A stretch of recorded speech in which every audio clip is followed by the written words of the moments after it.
নির্বাচিত সরকারই হচ্ছে যে কোনো সরকারের চেয়ে ভালো, সে যেই হোক, যেই আসুক, কিন্তু আমি সেটাকে ঠিক করে দেব, আমি সেটাকে নিয়ন্ত্রণ করব, গণতন্ত্রকে নিয়ন্ত্রণ করব, এইভাবে আমি ঠিক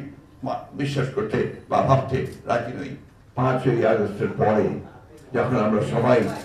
একটা মুক্ত একটা দেশে, ফ্যাসিস্ট মুক্ত একটা দেশে আমরা বাস করছি, আমরা গত 15 বছর সবসময় ভয়ে ছিলাম, আতঙ্কে ছিলাম যে কখন কোন মুহূর্তে কি লেখার জন্য, কি বলার জন্য পত্র পত্রিকা যারা লিখতেন তারা আমাদের রাজনৈতিক নেতা কর্মীরা যে কখন কি বলার জন্য যে আমার কারাগারে যেতে না হয়, মামলা না হয়, এই বিষয়গুলো নিয়ে আজকে এই সময়ে এই বিষয়ে কথা বলতে হবে, এটা আমি আগে কখনো ভাবিনি। দুর্ভাগ্য আমাদের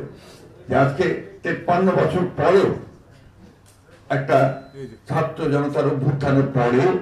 এই মিডিয়ার উপরে আক্রমণের বিষয় নিয়ে আমাদেরকে কথা বলতে হচ্ছে।